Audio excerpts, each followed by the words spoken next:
yesterday, December 7, 1941, a date which will live in infamy.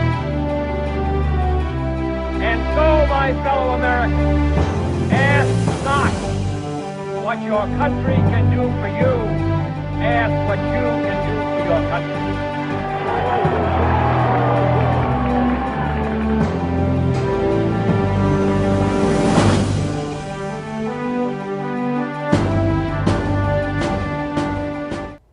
Hi, I'm Ed Saleks, and the show is in honor of. Today, we have a very special treat. I am so honored to have with us Joe Reilly. Joe, who's a Battle of the Bulge veteran, also landed in Normandy, and he's got a wealth of information about his military career. Joe, welcome. Thank you so much for being here. Appreciate it. And of course, we have our co-host, Paul Dietrich. Yep. And, when my tires start to slow down, Paul picks up the slack and we keep running. I can't thank you enough for being here. Now, tell us a little bit how it all started for you. How did you get into the military? In that period, we had a draft, and I was drafted into the military. And when my number came up, I was glad to serve. Okay. How about your brothers were also in the service?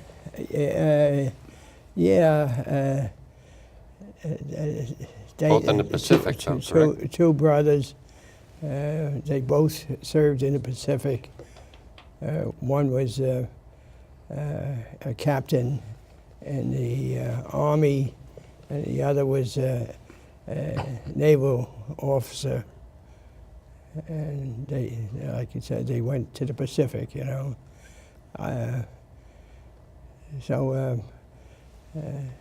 their life was different than my life, Right. How old were you when this started for you? I was 20 when I went in. Yeah. And where did you go for your basic training? For the basic training, I went to Camp Hood in Texas. Okay. And that's where the Battle of the Bulge unit was originally formed. It was a new type of armor. Pretty much the tank was the same as the Sherman tank. Right.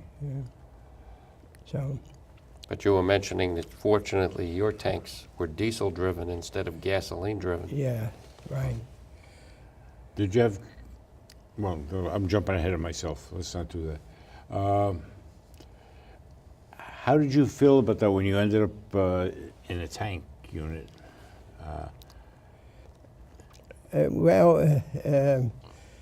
Individuals there, they made it very congenial. We all teamed up together initially, so we never feared the outcome of what the war was going to bring us to. Right. So unit-wise, friendly and good. They worked together, and we had no fear until the time came, All right. Now, you also received a Purple Heart from your service, am I correct? Yes, yeah. Okay. Yeah, we were in a Hurricane Forest at the time. That was a heavy area in the forest. We thought it would be safe, but the shells would hit the trees and, of course, right. scatter around. That's what I get hit with, After your basic training, though, you got shipped over to England, correct? Yes. And tell us a little bit about that experience. Oh, in England, we were in a waterfront English Channel town. In Tispazine, I'm sure that we might have an invasion of the Germans, so we were right on hand to protect it. And we lived in tents castles. You know, biggest thing we were, they invited us to live with families, English families. So I joined an English family, which I lived with for 2 months before the invasion. And they were wonderful people, and I still have pictures of them. And when I continue writing letters to them frequently afterwards, it was nice, and everything was rationed there, is like in the United States. Right.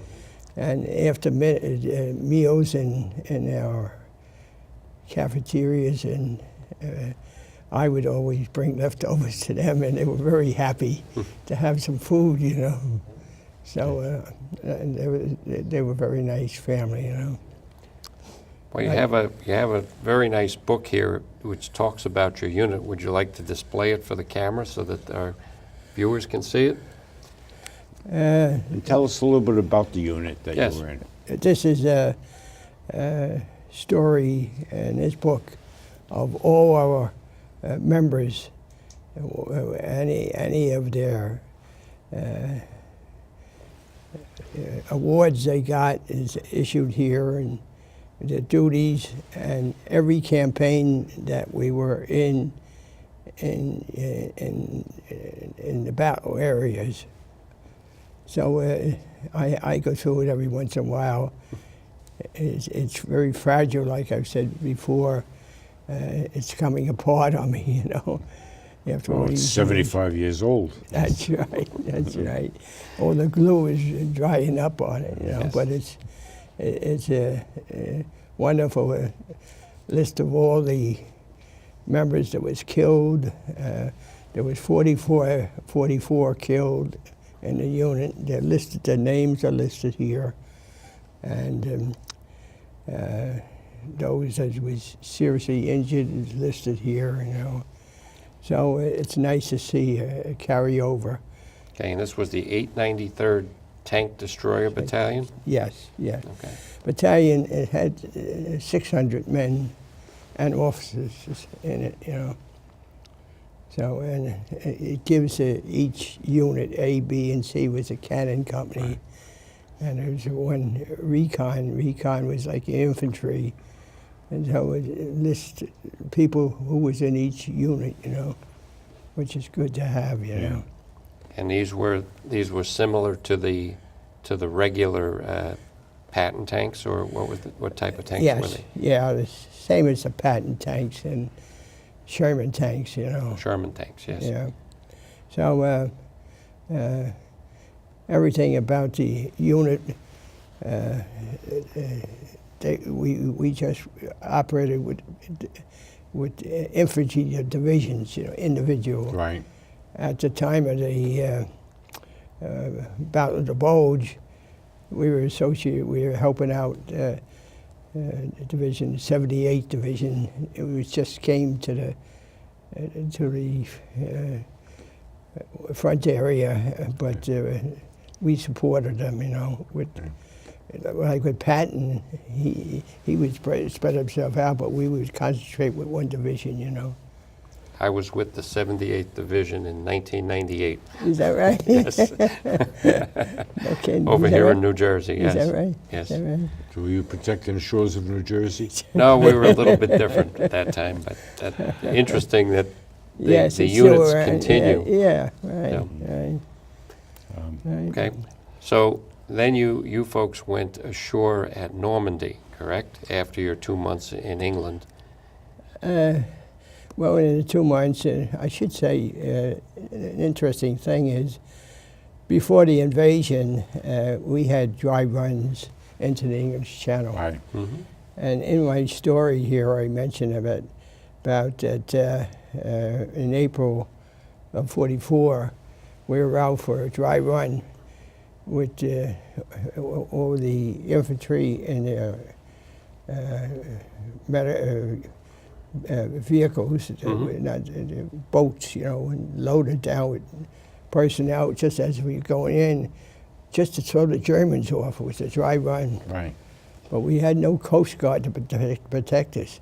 In the meantime, we were 9 German boats came after us, and we had a big loss of life there, you know.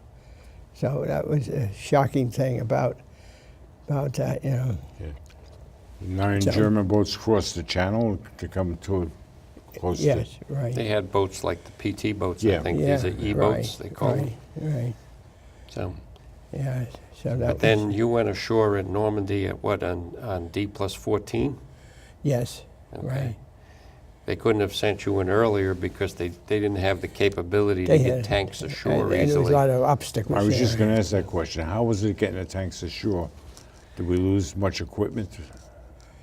Yeah, they, you know, they had on the tanks. They had for the exhaust. They had the exhaust coming up up high, and you know, some of the English used to have floating equipment on them to raise them up. You know? Yes, like balloons around them to Yeah, keep them up. but we didn't have anything like that, you know. So you have to hopefully you landed in. That's why you had to go closer to the shore. Closer you come, the more dangerous it was, you know. So, I don't know how many people we lost at that time, but I'm sure we lost a lot of the. Yeah, I would the imagine tanks so, At yeah. the time, you know, they haven't broken it down, you know. And it had to be frightening as hell for the guys on the tank. Yeah, right. When you're starting to go ashore and you're hopeful that you're going to make it, you know. Right, right.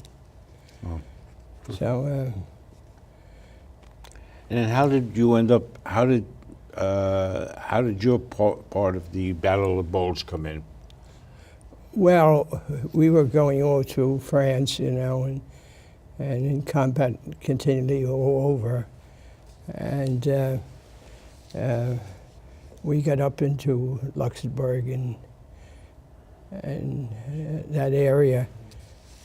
And while we were up there,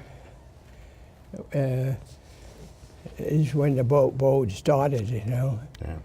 in the area that we were in, and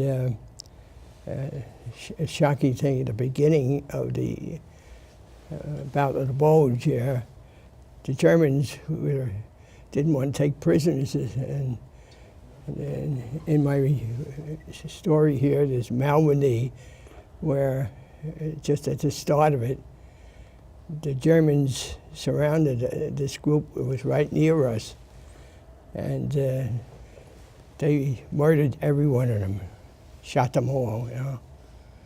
And you know, that was they were just didn't want to be slowed down with taking prisoners, you know. So that's a shocking thing, you know.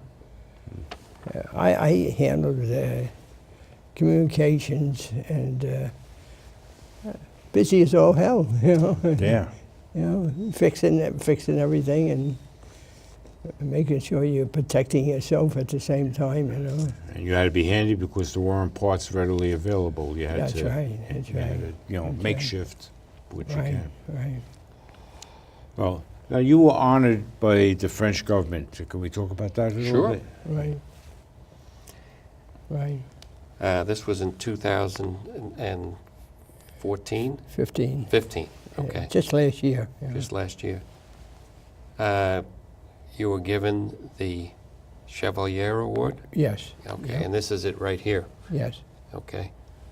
And this again is for your service to the people of France, along with service to the United States. Well, as they say, for driving the Germans out of France, you know. Yes, And absolutely. some of that's the wording they use, you know.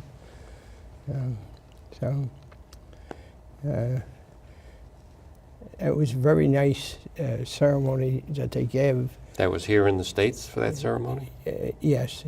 It was last, like I said, February 3rd of last year, and it was on downtown Manhattan, Okay.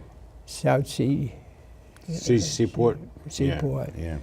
It was very, very interesting. They encourage us to have family with us I had 3 sons with me there, and and they also had an antique, big French sailing boat right at the pier. It was beautiful. I have I have pictures of it. You know. Yep. And we had a tour during the time we were there, and the French was very excellent in the treatment of us. And I have a picture every day with putting on this here on my jacket and giving some nice comments, you know. It's in a picture. It was always on a stand-up basis, you know. Right. But you just see the woman. She was an ambassador, and she was pinning it on, you know. But it was a nice occasion, you know. It's always good, and it's important that our men get honored for what they did, their service. You Yes, right. We certainly don't want to ever turn our backs on our fighting men or our veterans. Right, right. But it's nice also that here it is a foreign country recognizes the service of our veterans. Yes. And we did leave enough of our men and women buried over there on their Oh, yeah. shores. And I know you had some pictures also of the actual cemeteries, and if you haven't seen them, I've been to the one at Normandy. Right. It's truly impressive when you look out and you see 9,500 Yeah. plus crosses or Jewish symbols Yeah. for the men and women Yeah. who did not make it. I didn't think there were that many service women at the time, but I found 2 or 3 grave sites right. that were Army nurses that were killed Right. during Yeah. the invasion. So it was, having been to Normandy, I know how you feel about the cemeteries there. Yeah. And they are kept immaculately. Yeah. I'm told that the people in Normandy, especially, are extremely open and friendly to all of American veterans that Right. go there. They are. Yeah. Right. And they're received very well. You know. That's the 70th anniversary. We were initially invited back, but then the number went up and they canceled it, you know. Yes. And I was going to go, and one of my sons was coming with me, you know. But By the way, we should mention, you're a proud daddy of 5 sons and a daughter, right? yes, God bless. Yeah. God bless. And they shared with you in everything that oh yes, that you went through. oh yeah, you're right. They have to be extremely proud of their daddy. Well, You know. yeah. Yeah. Well, I was trying to bring the son here today, but unfortunately he had to stay home and dog sit. yeah, right, right. Well, we could always get him to come back. You know. Yeah. Out of all of your military experiences, is there anything that stands out the most in your mind that you would like to relate to the viewing audience? You know, it's the greatest thing that I was able to share my life at this trying time for the country, and do my best to fill the bill where I would be most useful. And I was very fortunate to survive and return home, you know. Yeah, that's so true.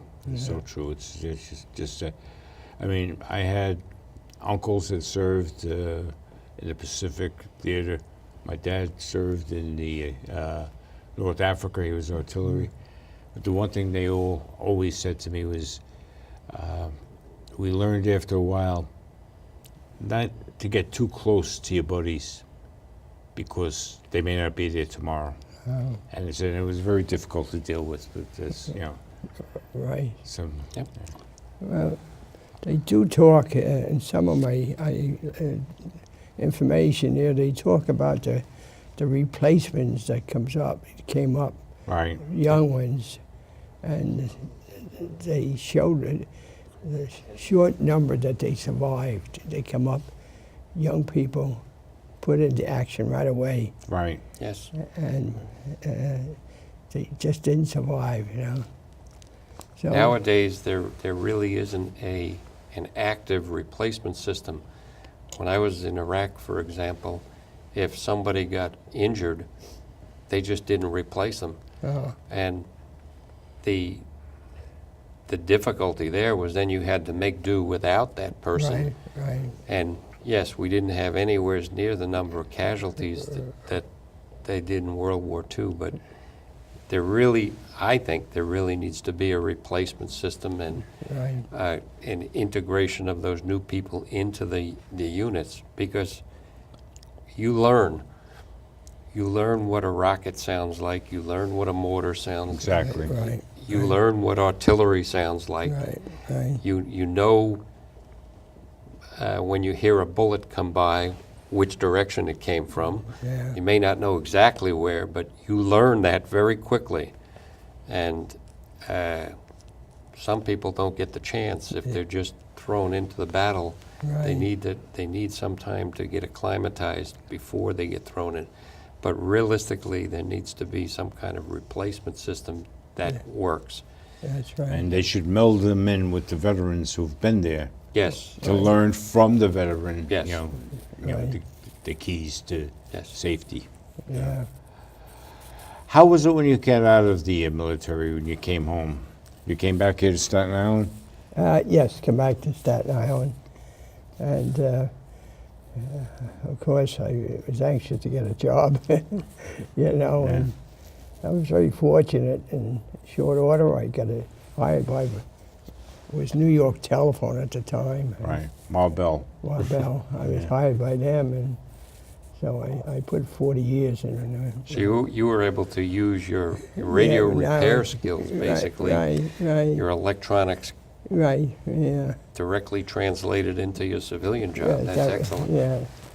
So at that time, and there was a lot of manual work in Verizon at that Sure. time, you know, and that's what I did. So, you know, And then you ended up becoming a supervisor and manager, did you not? manager. I was in a lot of different departments, you know. Okay. So, Oh, that was very fortunate that you came out of the military yeah. and just, moved Right. right into a That's key right. Use your position. skill set right in. Yeah, Right. that's the way it should be, but it doesn't always work out It that way. doesn't. That's right. That's And we right. should also mention that you're a native Staten Islander. There's 3 Yes. native islanders sitting here. Amazing. I can't remember the last time we had 3 native islanders sitting together. Yeah, you don't find too many of us left, you know. No?